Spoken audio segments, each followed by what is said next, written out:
नमस्कार दोस्तों, मेरा नाम है मीत उपाध्याय और आप सभी का स्वागत है आत्मनिर्भर चैनल मैनेज बाय पीएमसीआई में। दोस्तों, आज हम आपके लिए लेके आए हैं एक नया वीडियो जिसका नाम है कार्बन एंड इट्स वर्सेटिलिटी। दोस्तों, ये वीडियो जो है ये स्टैंडर्ड 10th साइंस से रिलेटेड है, चैप्टर 4 से, लेकिन मैंने इसे इस तरह से फ्रेम किया है कि हर स्टैंडर्ड का बच्चा कार्बन जो है और उसकी प्रॉपर्टीज़ को इजीली समझ सकता है। आप इसे टेक्स्ट बुक के साथ रिलेट कर सकते हैं ताकि स्टैंडर्ड 10th के बच्चों को इसमें इजीली हर कंसेप्ट समझ में आ जाए। तो दोस्तों, वीडियो के एंड तक बने रहिए और अपनी नोट्स बनाना बिल्कुल ही मत भूलिएगा। तो let's start with the video. तो दोस्तों, यहाँ पर आज हम बात करने वाले हैं कार्बन के बारे में। कार्बन, जी हाँ, यही तो है नाम इस चैप्टर का। टोटल दुनिया में 118 एलिमेंट्स हैं। मॉडर्न पीरियोडिक टेबल के हिसाब से देखा जाए तो टोटल 118 एलिमेंट्स हैं, बट इनमें से सिर्फ और सिर्फ कार्बन के बारे में ही डिस्कशन क्यों? तो उसका एकमात्र रीजन ये है कि कार्बन की कुछ ऐसी प्रॉपर्टीज हैं। कार्बन की ये प्रॉपर्टीज उन्हें इतना यूनिक बना देता है कि हमें बाकी के 117 का कभी डिस्कशन करने की जरूरत ही नहीं पड़ती, और सिर्फ इसके सामने हम एक कार्बन की ही प्रॉपर्टीज की बातें करते हैं। जैसे एग्जांपल के तौर पे अगर हम लोग कह दें, प्रीवियस क्लास के अंदर यानी कि स्टैंडर्ड 9 के अंदर आपने ऑलरेडी कई सारे एलिमेंट्स के बारे में स्टडी किया, और इन एलिमेंट्स के साथ साथ इनकी एटॉमिक नंबर, इनकी वैलेंसी, इनका एटॉमिक मास जैसे कई सारी प्रॉपर्टीज के बारे में भी आप लोगों ने बात किया रहा होगा। लेकिन इन सब के अंदर से इस चैप्टर में मैं आपके साथ सिर्फ डिस्कशन करने वाला हूँ कार्बन की ही एटॉमिक नंबर के बारे में, साथ ही में उसकी वैलेंसी के बारे में, एटॉमिक मास के बारे में। यानी कि इस चैप्टर का हमारा सेंटर ऑफ पॉइंट रहेगा हमारा कार्बन। हालांकि एक छोटी सी चीज हमने देखा जाए तो मैं पूरा चैप्टर आपको एक्सप्लेन ऐसे ही करने वाला हूँ कि जिस तरह से आपके टेक्स्ट बुक में लिखा गया है, तो आपको ये रिफर करने में काफी इजी रहेगा। आपके आसपास के, आपके एनवायरमेंट में जितनी भी चीजें आपको मिल रही है, ये सारी की सारी चीजों का एक बेसिक सा लिस्ट बनाइए। जैसे एग्जाम्पल के तौर पे टेबल जो कि वुड का बना हुआ है, या फिर मान लीजिए कि आपके आसपास कोई बुक्स वगैरह है, या फिर मान लीजिए कि आपके आसपास कोई फूड आइटम है। ऐसी ढेर सारी आपके आसपास की चीजों को देख लीजिए और देखिए, अपने आप को सवाल कीजिए कि क्या इसके अंदर आपको कार्बन के कंपोनेंट्स देखने को मिलते हैं। The answer is definitely definitely yes. Answer उसका यस ही होगा। और इसका एक टेस्ट भी किया जा सकता है। टेस्ट इन द सेंस कि अगर आप उसे बर्न कर रहे हैं, अगर आप उसे जलाते हैं और अगर वो ब्लैक कलर का मटेरियल बन जाता है, तो याद रखिए दोस्तों कि उसके अंदर कार्बन प्रेजेंट है। तो इस तरह से हम पता लगा सकते हैं कि क्या इस कोई कंपोनेंट के अंदर कार्बन है कि नहीं है। दोस्तों, कार्बन की अगर बात करें तो कार्बन जो है ये यूनिक इसीलिए है क्योंकि ये बहुत सारी जगहों पे अवेलेबल है, और इसकी अवेलेबिलिटी जो है ये सिर्फ और सिर्फ प्योर फॉर्म में नहीं, बल्कि कहीं कहीं तो ये मॉलिक्यूल के फॉर्म में भी है, या तो कहीं कहीं ये कंपाउंड के फॉर्म में भी हमें देखने को मिलता है। तो ऐसा नहीं है कि सब जगह पे ये सेम टाइप में ही देखने को मिलता है। जैसे एग्जाम्पल के तौर की अगर बात की जाए तो अगर हम बात करें एटमॉस्फेयर में, तो ये एटमॉस्फेयर के अंदर कार्बन जो है, ये कार्बन आपको CO2 के फॉर्म में देखने को मिलता है। इसके अलावा इसका परसेंटेज देखा जाए तो 0.03% ही सिर्फ ये अवेलेबल है। ठीक उसी तरह से अगर हम बात करें अर्थ के क्रस्ट के अंदर, तो अर्थ के अंदर इसका जो अमाउंट है ये बहुत ही कम मात्रा में है, बट ये in the form of a petroleum और कोल के फॉर्म में सबसे ज्यादा अमाउंट में ये हमें पाया जाता है। ऐसे कई सारी जगहें हैं कि जहां पर हमें ये हमारा कार्बन जो है ये इस तरह से पाया जाता है। कार्बन में ऐसी कई सारी खूबियां हैं कि जिसकी वजह से वो कंपाउंड के फॉर्म में भी बहुत सारी जगहों पे अवेलेबल है। एग्जाम्पल के तौर पे सबसे मेन चीज ग्लूकोज, कि जिससे हमारे सारे लिविंग ऑर्गेनिजम्स बने हुए हैं। अगर इसकी फॉर्मूला भी आप देखेंगे तो C6H12O6 ये उसका बेसिक फॉर्मूला है, और इसके अंदर भी आपका कार्बन प्रेजेंट है। Now talking about further more about a carbon, carbon बाकियों से अलग होने का और क्या रीजन हो सकता है, उसे शुरू करने से पहले मैं आप लोगों को बता देना चाहूंगा कि केमिस्ट्री के अंदर जय और वीरू जैसी जोड़ियां दो तरीके के बॉन्ड से बनाई जा सकती है। केमिस्ट्री के अंदर बॉन्ड्स जो हैं, bonds are really very important things to understand, because bonds जो हैं वो आपके कंपाउंड बनाने में आपको हेल्प करते हैं, या तो समझ लीजिए कि मॉलिक्यूल बनाने में भी आपकी बहुत ज्यादा हेल्प करता है। इसलिए बॉन्ड्स को समझना बहुत ही जरूरी हो जाता है। बॉन्ड्स यानी कि कोई भी दो एलिमेंट्स, मान लीजिए कि ये ए एलिमेंट है और दूसरा बी एलिमेंट है, ये दोनों एक दूसरे के साथ किस तरह से जुड़ते हैं वो थियरी आपको बॉन्ड्स के अंदर समझाई जाती है। तो केमिस्ट्री में इस तरह के दो तरह के बॉन्ड्स होते हैं। जैसे कि सबसे पहले मैंने यहाँ पर लिखा हुआ है आयोनिक बॉन्ड। अब ये जो आयोनिक बॉन्ड है, ये आयोनिक बॉन्ड के अंदर ज्यादातर आप लोगों ने स्टैंडर्ड 9 के अंदर जितने भी एलिमेंट्स पढ़े या कंपाउंड्स पढ़े या मॉलिक्यूल्स पढ़े, उन सबके अंदर आयोनिक बॉन्ड था। और सेकंड टाइप ऑफ बॉन्ड जो है, जो यहाँ पर कार्बन के साथ जुड़ा हुआ है, वो है आपका कोवैलेंट बॉन्ड। सबसे पहले मैं आपको कुछ आइडिया दे देना चाहूंगा आयोनिक बॉन्ड के बारे में। अब जो ये आयोनिक बॉन्ड है, इसके अंदर बेसिकली ये देखा जाता है कि जनरली यहाँ पर लूजिंग या तो हम कह सकते हैं गेनिंग ऑफ इलेक्ट्रॉन की मदद से यहाँ पर ये बॉन्ड्स क्रिएट किए जा सकते हैं। एक छोटा सा एग्जांपल ले लीजिए, जैसे कि ये है Na और Cl। As you can see कि NaCl जो है, उसमें से Na के पास उसका एटॉमिक नंबर जो है वो 11 है, और उसका इलेक्ट्रॉनिक कॉन्फ़िगरेशन अगर देखा जाए तो वो 2 8 1 है, और उसकी वैलेंसी अगर देखी जाए तो वो भी 1 है। ठीक उसी तरह से अगर Cl की बात करें तो Cl का नंबर 17 है, उसका इलेक्ट्रॉनिक कॉन्फ़िगरेशन जो है वो है 2 8 7, और इसकी भी वैलेंसी दोस्तों 1 है। तो इस तरह से देखा जाए तो Na अपना एक इलेक्ट्रॉन जो है वो लूज करना चाहेगा, और Cl जो है अपना एक इलेक्ट्रॉन वो उस वही अपना Na का लूज किया हुआ इलेक्ट्रॉन Cl गेन कर लेगा। तो फ्रॉम Na टू Cl। अब यहाँ पर ये जो लूजिंग एंड गेनिंग हुआ वो दोस्तों और कुछ नहीं बल्कि इलेक्ट्रॉन्स हैं। ये इलेक्ट्रॉन्स यानी कि नेगेटिवली चार्ज पार्टिकल है, ये यानी कि Na से लूज होकर ये Cl के पास आया। अब जो लूज करता है दोस्तों वो प्लस हो जाता है, और ये प्लस का मतलब ही होता है कैट आयन, और जिसने गेन किया है वो माइनस हो जाता है, और जो माइनस हो गया उसे हम कहते हैं दोस्तों एन आयन। अब यहाँ पर आयंस प्रोड्यूस हुए, इसी रीजन से इसका नाम है आयोनिक बॉन्ड।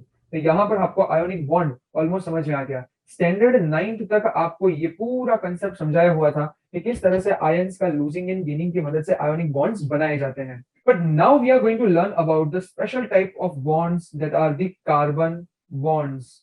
कार्बन बॉन्ड्स को दूसरा नाम कोवैलेंट बॉन्ड भी दोस्तों कहा गया है। कोवैलेंट बॉन्ड कहने का रीजन सिंपल सा इतना ही है, कोवैलेंट बॉन्ड ना तो लूज करता है ना तो गेन करता है। ये एक नया कंसेप्ट लेके आया है, और वो है शेयरिंग का। यानी कि इसके अंदर कोई आयंस प्रोड्यूस नहीं होंगे, ना तो कैट आयन ना तो कोई एन आयन, इसके अंदर होगा तो सिर्फ और सिर्फ शेयरिंग। लेकिन एक बहुत ही डिफरेंस है यहाँ पर आयोनिक बॉन्ड के बीच में और साथ ही में कोवैलेंट बॉन्ड के बीच में। Covalent bond and ionic bonds are too very, because ionic bond जो है उसके और कोवैलेंट बॉन्ड में जो ज्यादातर डिफरेंस है, तो सबसे पहले आता है मेल्टिंग पॉइंट का। आयोनिक बॉन्ड के जितने भी कंपाउंड्स है उनका मेल्टिंग पॉइंट बहुत ही हाई रहता है, जबकि कोवैलेंट बॉन्ड का मेल्टिंग पॉइंट, कोवैलेंट बॉन्ड के कंपाउंड्स का मेल्टिंग पॉइंट बहुत ही लो रहता है। ठीक उसी तरह से इनके बॉइलिंग पॉइंट्स भी काफी हाई रहते हैं, जबकि उसी तरह से कोवैलेंट बॉन्ड के बॉइलिंग पॉइंट्स जो हैं वो काफी लो रहते हैं। इसी रीजन से अगर आगे बढ़े तो ionic bond and covalent bond में आयोनिक बॉन्ड के जो कंपाउंड्स हैं उनके बीच में इंटरमॉलिक्यूलर फोर्स जो है ये काफी ज्यादा, माय मिस्टेक, थोड़ा सा ज्यादा रहता है। लेकिन इनके melting points he of course already इतने ज्यादा है, इनका फोर्स भी ज्यादा होगा। बट उसी तरह से अगर देखा जाए तो इनके कंपाउंड का इंटरमॉलिक्यूलर फोर्स जो है वो काफी लोअर रहता है। और एक लास्ट पॉइंट दोस्तों कि यहाँ पर जो आयोनिक बॉन्ड्स हैं वो डेफिनेटली इलेक्ट्रिसिटी के गुड कंडक्टर है, बट कोवैलेंट बॉन्ड्स जो हैं वो बैड कंडक्टर है। तो इसी सारी रीजन की वजह से एक covalent bond and ionic bond के बीच में बड़ा डिफरेंस क्रिएट हो जाता है। जहाँ शेयरिंग लूजिंग है वहाँ आयोनिक है, जहाँ पे लूजिंग एंड गेनिंग है वहां पर आयोनिक बॉन्ड है, जहां पर शेयरिंग है वहां पर कोवैलेंट बॉन्ड है। अब बात डिटेल में ये बनती है दोस्तों कि आखिर कोवैलेंट बॉन्ड जो है ये बनता कैसे है। Covalent bond is basically nothing but just a sharing as I said. पर अगर इसको हम एक बेटर एग्जांपल के फॉर्मेट में ले तो थोड़ा बेटर समझ में आएगा। मान लीजिए कि अगर आपके पास एक मॉलिक्यूल है जैसे कि H2 मॉलिक्यूल। अब ये H2 मॉलिक्यूल को अगर हमें यहाँ पे कोवैलेंट बॉन्ड के फॉर्मेट में पेश करना है तो कैसे ये पॉसिबल होगा। ध्यान रहे कि इसके अंदर सिर्फ शेयरिंग हो सकता है, लूजिंग नहीं हो सकता है। तो हाइड्रोजन के पास आउटरमोस्ट ऑर्बिट में एक इलेक्ट्रॉन रहता है, और यहाँ पे दो हाइड्रोजन होने की वजह से हम दो इलेक्ट्रॉन्स यहाँ पर ले लेंगे, यानी कि ये ए हाइड्रोजन का एक इलेक्ट्रॉन और दूसरा बी हाइड्रोजन का एक इलेक्ट्रॉन। अब यह हाइड्रोजन अपने दूसरे हाइड्रोजन के साथ शेयरिंग करके वो अपने आप को नजदीकी नोबल गैस जैसे कि हीलियम जैसा बनने का ट्राई करेगा। यानी कि अब इस हाइड्रोजन के आउटरमोस्ट ऑर्बिट में दो इलेक्ट्रॉन्स हो चुके हैं, यानी कि आपका ए हाइड्रोजन जो है वो ऑलरेडी सेटिस्फाई हो चुका है। और उसी तरह से देखा जाए तो ये बी हाइड्रोजन जो है वो भी ए हाइड्रोजन के साथ एक इलेक्ट्रॉन्स की शेयरिंग करेगा और इसी की वजह से दोनों के बीच में एक इलेक्ट्रॉन की शेयरिंग होने की वजह से हाइड्रोजन सिंगल बॉन्ड हाइड्रोजन और इस टाइप का कोवेलेंट बॉन्ड बनता है। ध्यान रहे इसके अंदर ना तो लूज हुआ है ना तो गेन हुआ है तो सिर्फ और सिर्फ covalent bond, it means a sharing. इस तरह से H2 मॉलिक्यूल्स दोस्तों बनते हैं। ध्यान रहे कोवेलेंट बॉन्ड जो है ये बेसिकली 3 टाइप्स के होते हैं। वैसे देखा जाए तो 4 टाइप्स के ये होते हैं, ठीक है। एक जो है ये है सिंगल कोवेलेंट बॉन्ड, सेकंड जो है ये है डबल कोवेलेंट बॉन्ड, तीसरा जो है ये ट्रिपल कोवेलेंट बॉन्ड और चौथा जो है दोस्तों ये है टेट्रा कोवेलेंट बॉन्ड। ऐसे 4 टाइप के अलग अलग कोवेलेंट बॉन्ड्स होते हैं दोस्तों और चारों के चारों कोवेलेंट बॉन्ड्स जो हैं ये अपना यूनिक फीचर कोवेलेंट बॉन्ड के साथ दिखाते हैं। दोस्तों यहाँ पे सबसे पहले बात करते हैं हम लोग सिंगल कोवेलेंट बॉन्ड के बारे में। तो ऑलरेडी मैंने आपको आगे ये वाला फीचर दिखा दिया है तो मैं यहाँ पे रिपीट नहीं करता हूँ, बट H2 जहाँ पे एक इलेक्ट्रॉन्स की शेयरिंग हो रही है वहां पर ये H' यानी कि सिंगल कोवेलेंट बॉन्ड बन रहा है। सेकंड, अब यहाँ पर देखते हैं ऑक्सीजन। तो आप देख सकते हैं कि ऑक्सीजन के पास आउटर मोस्ट ऑर्बिट में 2 इलेक्ट्रॉन्स, टोटल उनके पास 6 इलेक्ट्रॉन्स रहते हैं और 2 उनकी वैलेंसी रहती है। तो यहाँ पर ये 6 इलेक्ट्रॉन्स का पूरा स्ट्रक्चर बन गया और यहाँ पर उसी तरह से दूसरा 2 ऑक्सीजन है इसलिए टोटल 6 इलेक्ट्रॉन्स इसके भी। नाउ 6 + 2 यानी कि यहाँ पर ऑक्सीजन ने दूसरे ऑक्सीजन के साथ यानी कि ए ऑक्सीजन ने बी ऑक्सीजन के साथ टोटल 2 इलेक्ट्रॉन्स की शेयरिंग की और कुल मिला के ये हो गए अभी 8, यानी कि ये सेटिस्फाइड हो चुके हैं। और उसी तरह से इसने भी 6 थे और 2 की शेयरिंग कर ली। इट मींस आप देख सकते हो कि इनके बीच में डबल 2 इलेक्ट्रॉन्स की शेयरिंग है। तो इसका स्ट्रक्चर कुछ इस तरह से बनेगा O डबल बॉन्ड O, यानी कि डबल कोवेलेंट बॉन्ड। तो यहाँ पर दोस्तों डबल कोवेलेंट बॉन्ड हमें देखने को मिल रहा है। उसी तरह से आगे देखिए दोस्तों, तो नेक्स्ट इलेक्ट्रॉन जो हमारे पास नेक्स्ट मॉलिक्यूल जो है वो N2 का है। तो यहाँ पर आपके पास 2 नाइट्रोजन है और हर नाइट्रोजन के पास आउटर मोस्ट ऑर्बिट में 3 इलेक्ट्रॉन्स रहते हैं। I mean actually they are having a 5 okay. तो लेकिन हमने यहाँ पर 3 का यूज किया। उसी तरह से अगर 3 की शेयरिंग यहाँ पर कर ली जाती है तो टोटल यहाँ पर A नाइट्रोजन के पास 8 इलेक्ट्रॉन्स हो गए और उसी तरह से यहाँ पर B नाइट्रोजन के पास भी 8 इलेक्ट्रॉन्स हो गए। इस तरह से आप देख सकते हो कि यहाँ पर भी 3 कोवेलेंट बॉन्ड्स बन रहे हैं, इसलिए ये एग्जांपल हो जाता है आपका ट्रिपल कोवेलेंट बॉन्ड। अभी हम यहाँ पे देखने जाते हैं टेट्रा कोवेलेंट बॉन्ड मीथेन के एग्जांपल से। यहाँ पर आप देख सकते हो कि कार्बन जो है उसके पास आउटर मोस्ट ऑर्बिट के अंदर टोटल 4 इलेक्ट्रॉन्स हैं और यहाँ पर हर जगह पे उसने हाइड्रोजन के साथ अपना बॉन्डिंग बना लिया है, यानी कि चारों ओर हाइड्रोजन अपने एक इलेक्ट्रॉन जो है वो लेके आ रहे हैं। सबसे पहले तो हाइड्रोजन सेटिस्फाई हो जाएगा, यानी कि नजदीकी हीलियम जैसा ये बन जाएगा, इसीलिए हर जगह पे ये हमारा हाइड्रोजन सेटिस्फाइड हो रहा है। लेकिन जैसे मैंने बताया कि जहां पर जितने इलेक्ट्रॉन्स दोगे वहीं से उतने लेने होंगे, तो इसी हिसाब से अगर ये कार्बन के अंदर वाला सर्कल पूरा आप गिनोगे तो हर जगह पे टोटल 8 इलेक्ट्रॉन्स हो रहे हैं। इस हिसाब से स्ट्रक्चर पूरा कुछ single covalent bond, total 4 bonds बन रहे हैं और हर जगह पे हाइड्रोजन के साथ। तो यहाँ पे दोस्तों आप इसे कह सकते हो कि ये हो गया आपका टेट्रा कोवेलेंट बॉन्ड।